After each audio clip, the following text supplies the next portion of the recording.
Good afternoon. Welcome. I'm going to go ahead and hand it off to ICBA's SVP of Innovation, Wayne Miller. Welcome, Wayne. Well, thank you, Edith, and welcome everybody to our Solutions Forum here on the second day of October. I don't know where the year's gone. It's hard to believe it's already October and everybody's drinking their pumpkin lattes already, right? It's great stuff. The purpose of our Solutions Forums are to take a particular topic, and today's topic is fraud, and dig into that a little bit more deeply, not only from the standpoint of how are these solutions that we're going to see today addressing it, but also from a bigger perspective and from some of the expertise that we have today, both in terms of bankers as well as founders and leaders of these companies, as to really what's happening in our world as it relates to fraud.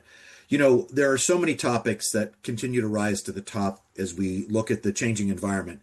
Obviously, we continue to be driven towards deposits. AI has been part of the conversation pretty much on a day-to-day, hour-to-hour basis. And lastly, of course, we see the advent of stablecoin and how that's getting our attention as well. But one thing that has not changed and continues to not change, and in fact becomes more severe on a day-to-day basis, is how we're managing fraud.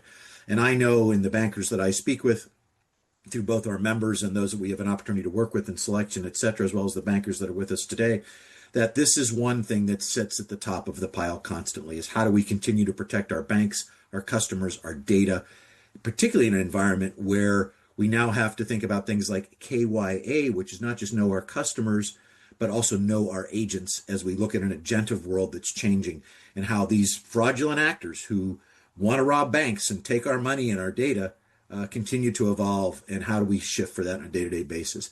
So I want to start today with, first of all, I have the pleasure of having three companies with us today who have all participated in our accelerator program over the last few years. We've got Justin from RiskScout to start us off, Arjun from Overwatch, and finally we'll have Albert from Fin3 to talk about a variety of different solutions as we approach the issue of fraud. So Justin, let me kick things off to you. Again, would love to have the opportunity to get your thoughts a little bit about on the environment kind of quickly in terms of, you know, how you see fraud risks changing and what our banks need to be looking out for, how your solution is addressing that. And then we'd love to hear from Melodie about how you guys have been working together to solve this problem for Agility Bank. Yeah, absolutely. So thank you, Wayne. And we always appreciate participating here. ICBA has been a really great partner. You guys see my screen okay? We can. Thank you. Awesome. So just real quick, I'll do a quick intro. I'd love Melodie just to say her intro here, just so you know who's talking. But I've been doing this, building software for banks and credit unions for about 23 years. Done everything from digital banking to payments to fraud and BSA AML. And that's enough about me. So Melodie is Agility Bank, and I'd love for you to give your background. Hi, thank you again for allowing me to be a part of this. My name is Melodie Harris. I've been in banking for way longer than I even like to admit. Wayne, I'm a little bit like you. I still think I'm 20 and my kids are way older than I am. So, but I am a community banker at heart and love community banks. I am currently with Agility Bank, which is a de novo bank that opened its doors in April of 2022. And with a de novo bank, we have a whole lot of different issues that you have to figure out and how to do. So when I joined the bank, I joined as Chief Operating Officer and BSA Officer and HR and everything else that needs to be done. So I was, and with a de novo bank, you have a limited staff. And so I had been doing everything by hand and manual spreadsheets and all of that. And fraud now is so rampant. And in my past life at other banks, I've done fraud presentations at the Fed and at different ABA conferences and all of that. So fraud is near and dear to my heart, and I love to protect the people that we encounter. Thank you, Melodie. I'm going to jump in a little bit about our solution and show a few demo pieces, and then we'll get back to Melodie's story and further in that conversation. Understanding the external threat environment. Do we have someone else speaking? Okay. Sorry about that. So what we've got here, you don't have to be in financial institutions to know. You can just be a consumer knowing how big fraud is running rampant. A couple of things to point out, obviously it's in the B's, it's billions of dollars of fraud every year. We're seeing all types of fraud, whether that's check fraud, whether that's romance scams, elder abuse. There's so many different ways, human trafficking, right? And of course, money laundering and cash movement. But what I think is most interesting is that a recent survey has 79% of community FI leaders talking about having annual fraud losses of over 500,000. That's absolutely detrimental to a lot of the institutions we work with under $1 billion. That's a big number, right? It's a big number for any institution, much bigger for a smaller institution. Just a quick thing about RiskScout. We actually love community banks. We definitely have a Main Street over Wall Street perspective. We work with banks and credit unions across the country. And my smallest is 50 million. My largest is 8 billion. We love it. And that's a big reason why we also are big fans of the ICBA and the community that we built there as well. So quickly, what we're going to talk about is fraud today. That is one of our 4-chair stool here. We have BSA AML, which is similar to what you might find in a Verifin, a BAM Plus, Defender, FCRM, but we tend to think it's better.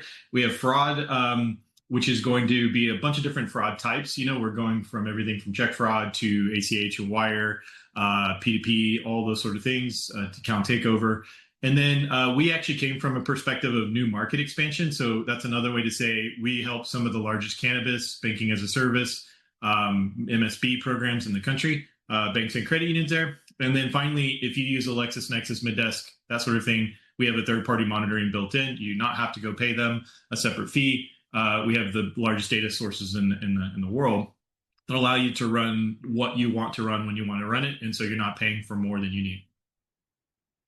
All right, so let's get into the solution. So I've just picked a few different pieces here that really show you. So all of our transaction alerts are based off of specific patterns and machine learning that we use to validate. This is all centralized data that comes in from your core. What we're looking at here is essentially an alert that's popped up for pass-through activity. And this is, we prefer it in real time. Obviously, that's core dependent. Sometimes we get near real time. Sometimes it's a little slower than that. But what this does is it identifies this alert, shows us the transactions in focus, and then streamlines an introduction into a case, which ultimately, if you file a SAR on this behavior, that generation is in that case. And then you can even do a no SAR file if you find out it's legitimate. So very interesting transaction alert ability. What is also really missing, we find in fraud solutions is, okay, so this farmer does a $500,000 transaction and, we don't know why, right? So when an alert pops up, obviously you'll get the information why RiskScout alerted it. However, what we need to know is, and I'll give you this case about this farmer in North Carolina. He did a $500,000 wire to China, and it turns out he was buying equipment, and wire was the way to send the money, and so it was actually legitimate. But we had to send out information to that customer, like you're seeing here, where we can select a different business owner or retail consumer. We can ask them specific questions regarding what's going on. We are not teaching them what we're monitoring here. It's very important not to tell them why it tripped up. But essentially, we're asking them for feedback. And so no extra emails. This comes through the bank's existing email server and is secure and does not require an app for the consumer to respond. So this has been really great. This is something that a lot of systems have been missing. When we talk about behavior, we have a number of agents and rules that work together. We're very big on practical machine learning and AI, where the things that we're doing actually have valid. I don't know if you saw on the last screen, but there was this alert useful? We're constantly collecting the human in the loop process. But what we're doing is we're tailoring based on behavioral analytics and not what the client tells us they're going to do with the number of wires. So we're looking at actual activity. We're then taking that with behavioral profiles, like we know they're opening up a new store next month or just open a new store, so there's extra cash.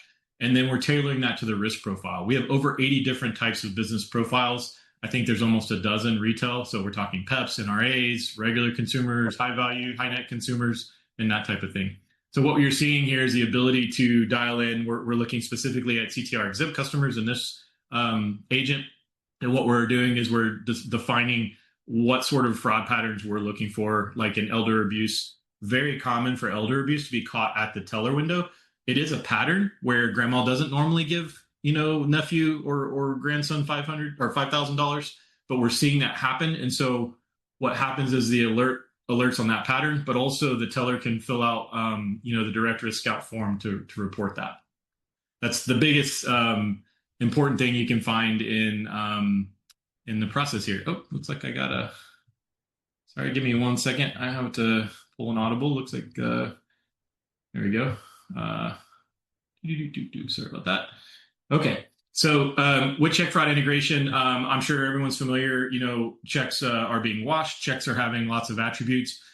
We partner with MyTech and integrate it into RiskScout's system. So what we're able to offer is a consortium of 8,000 institutions who have already seen a lot of checks that you may have not seen before. So if there's a, say, Bank of America check that has been causing problems for other institutions, you're going to have the benefit of that experience with us alerting that check has had issues. There's all kinds of scoring elements, 24 different aspects of the check. And then, of course, you can decision and we can move on into further casing and action that we'll take. Finally, that is just a small sampling of our fraud features. We do a whole lot of other things on BSA AML, 314A, and of course, new markets. Plenty to talk about if you want to do a demo later. But and I should nod to Ethan, our marketing team, where our focus is taking the BS out of BSA. Happy to send you a shirt if you want to do a demo. And BSA officers understand the BS is the challenge with the other systems, the price hikes, the lack of sophistication with dealing with fraud in BSA. So we're going to jump in. I'm going to mute this, stop sharing the screen, and just want to have a conversation with Melodie around some of your experience with RiskScout in the final time we have here, and then get it back over to Wayne for any Q&A. So Melodie, talk to us about, what were the biggest challenges that you and Agility were facing when you realized you needed an actual system? A lot of smaller institutions, they do this manually, but you said, hey, we need to do a system. Why was that? So when I came to the bank, of course, I said that I noted that we were a de novo. We have a limited staff, and we're all wearing different hats. And so between the limited staff and the regulatory environment that we're in, I went to my board and said, we cannot continue to do this monitoring with fraud and BSA and AML, all the whole package manually. I had spreadsheets that were miles long, and trying to compare, it just took a lot of my time. And with my role with being HR, I had to put procedures in place, I had to train my team. I did not have the time to spend just manually doing the fraud and the BSA monitoring. Yeah. And that's a big thing. And sometimes when you are doing it manually, you can't even look up out of the hole that you're in to know that to put a system in, right? Right.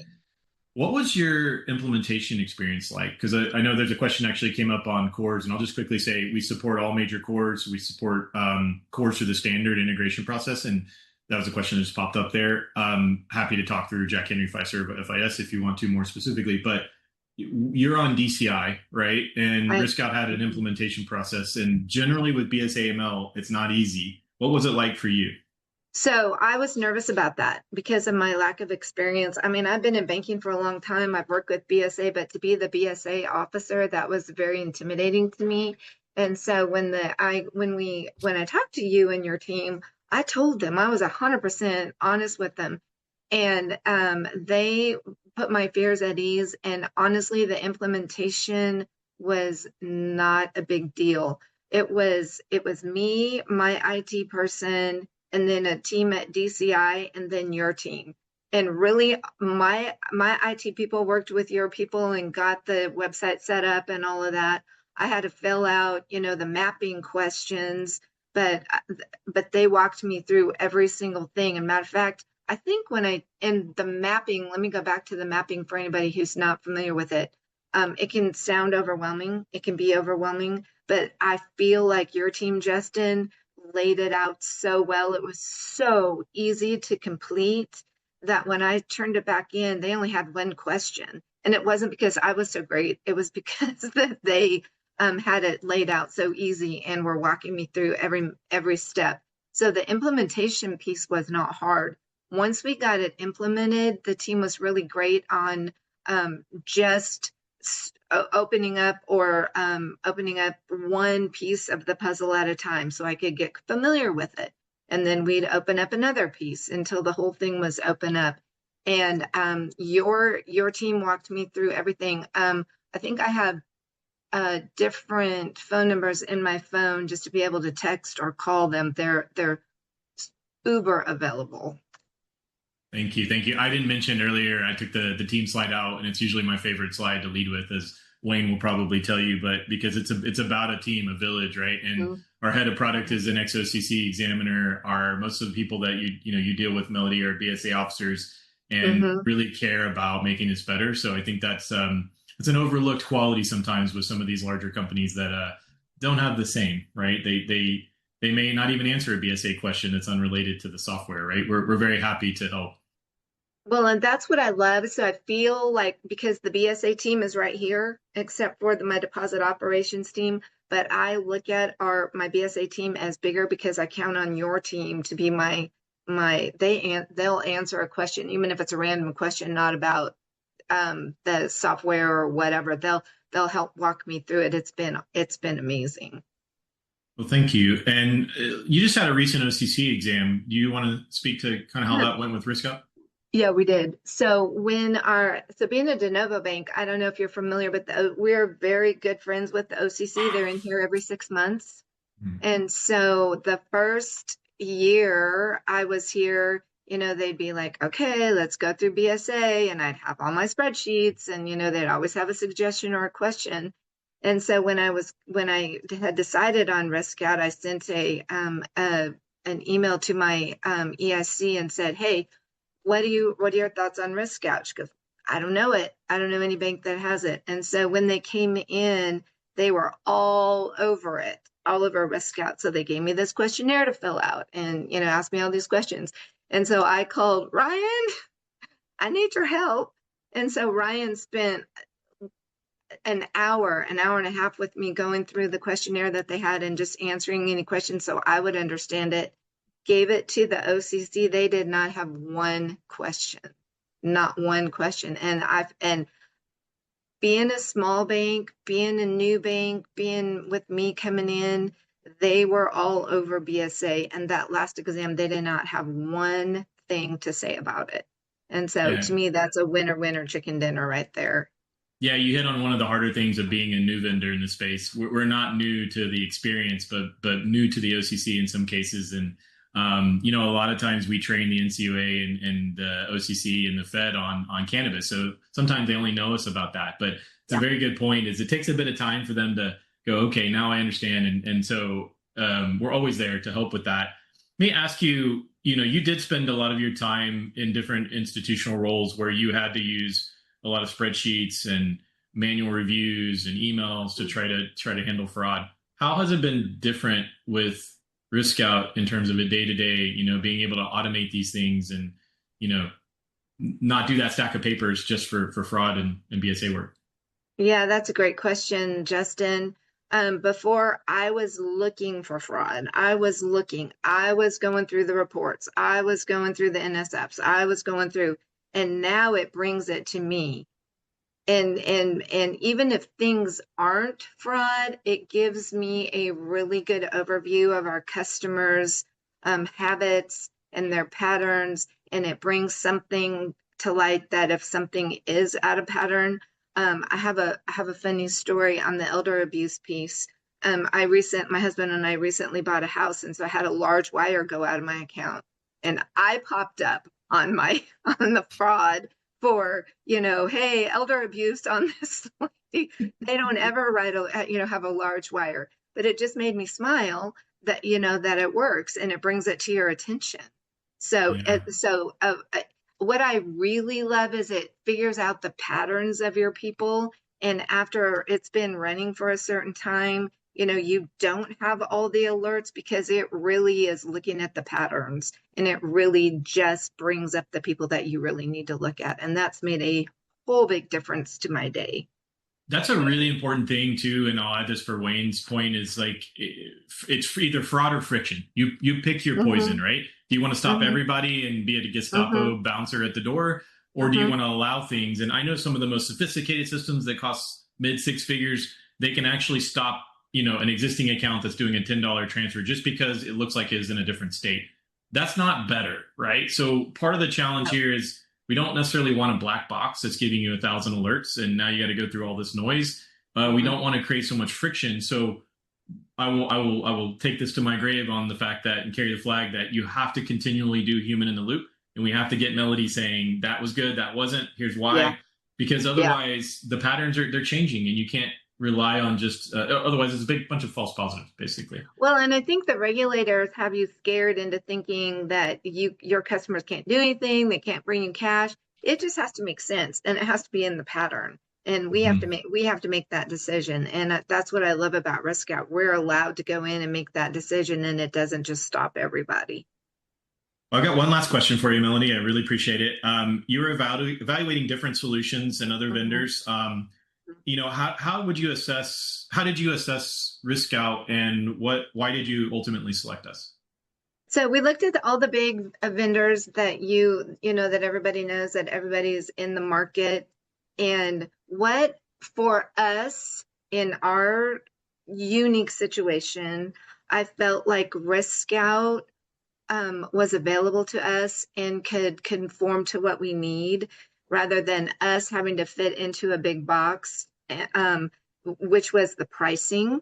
But that wasn't the only decision, because if we could get something better, I liked the team that came with it. I liked the accessibility to the Kristens and the Ryans and you, and that can help us when we need it, that can have a question. I just sent Kristen an email just this morning, and she's sending it back.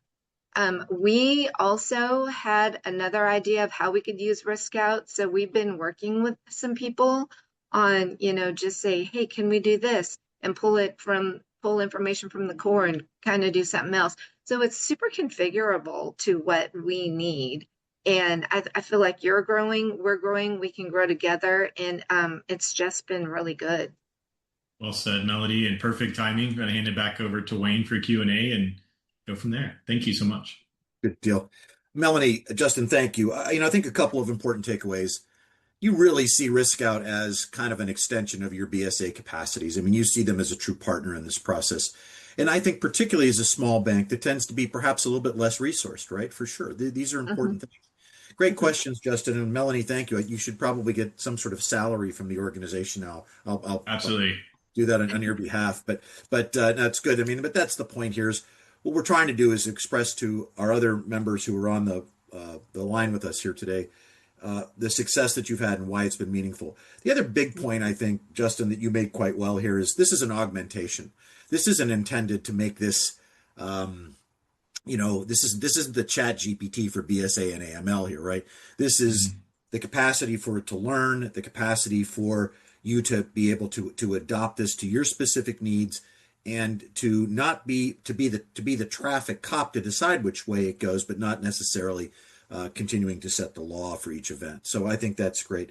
And lastly, the capacity for this to learn as you go through time, I think, is also important. So I know that just a little bit of edification here as well, that also from a pricing perspective, I know that you're a great value in terms of what you're doing at RiskScout, certainly compared to what we would call some of the incumbents, who again are also functioning off of older stacks as well. So this is newer technology. And lastly, and I can't help to put a little bit of a plug in here for you, is cannabis continues to be an issue. And we also know that RiskScout has a capacity for us to consider that. And when you came into the accelerator, one of the things the selection committee liked about what RiskScout was doing was not only your ability to help us with the BSA and AML, but your experience in the cannabis area as the potential for this law to change and give us the ability to capture those deposits and so forth. So, Melanie, thank you so much. Justin, thank you so much. Great stuff.